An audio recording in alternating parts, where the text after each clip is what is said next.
शिवसेना एकत्र येण्याच्या चर्चांना पुन्हा एकदा उधाण आले असतानाच शिर्डीत खासदार संजय राऊत यांनी शिंदे गट आणि भाजपवर जोरदार निशाणा साधला। अंबादास दानवे यांच्या वक्तव्यावर प्रतिक्रिया देताना त्यांनी ते ऐकले नसल्याचे सांगितले, तर अब्दुल सत्तार यांच्या आरोपांना प्रत्युत्तर देताना भाजपसोबत जाणे म्हणजे महाराष्ट्राशी बैमानी असल्याचे म्हटले।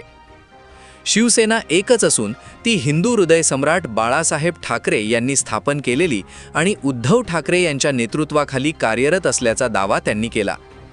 तसेच शिंदे गटातील नेत्यांना त्यांच्या भूमिकेचा पश्चाताप झाला असेल तर त्यांनी उद्धव ठाकरे यांच्याशी चर्चा करावी असेही राऊत यांनी स्पष्टपणे सांगितले। मी ऐकलं नाही।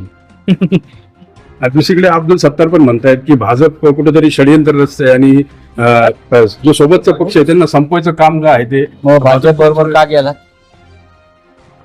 भाजप जर संपवताय तर मग तुम्ही आणि तुमचे जे नेते आज भाजप बरोबर भाजपचे घरगडी म्हणून काम करतायत, ती भूमिका तुम्ही का स्वीकारली? त्याच्यावर तुम्ही आधी भाष्य करा। तुमच्या नेत्यांना सांगा की भाजप बरोबर जाणं म्हणजे महाराष्ट्राशी बेईमानी आहे, महाराष्ट्राला खड्ड्यात घालणं आहे।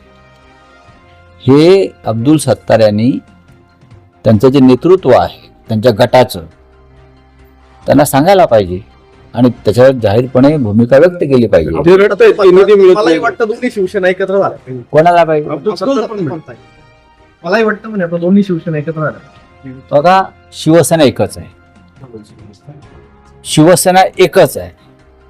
हिंदू हृदय सम्राट शिवसेना प्रमुख बाळासाहेब ठाकरे यांच्या नेतृत्वाखाली त्यांनी स्थापन केलेली शिवसेना आणि त्या शिवसेनेचे पक्षप्रमुख उद्धव ठाकरे आहेत, ही एक शिवसेना आहे। ज्याला हे लोक शिवसेना म्हणतायत ती अमित शहाची सेना आहे, ती अमित शहाची सेना आहे। ती निवडणूक आयोग, भारतीय जनता पक्ष, अमित शहा यांनी कट करून निवडणूक आयोगाला हाताशी धरून त्याला तात्पुरतं ती एक सिस्टर कन्सर्न आहे, कंपनी अमित शहा तात्पुरती निर्माण केली।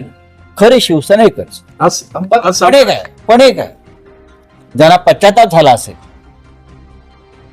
त्यांच्या कृत्याचा, त्यांनी चर्चा करावी माननीय शिवसेना पक्ष प्रमुखांशी। आज सामन्यात एक बातमी आहे की विखेंना संपवलं जातं,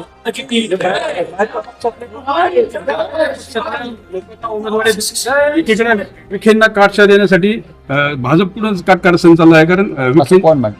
आज सामनाला बातमी आहे, मिलिंद देखलेंनी बातमी केली आहे। पण ठीक आहे, मग तुम्ही या भागातले पत्रकार आहात, सामनाच्या पत्रकाराने दिलेली बातमी आहे ना, तीच बातमी खरी असेल तर ती तुमची तीच बातमी असायला पाहिजे। प्रतिनिधी प्रदीप पाटील, एस न्यूज मराठी, शिर्डी, अहिल्यानगर।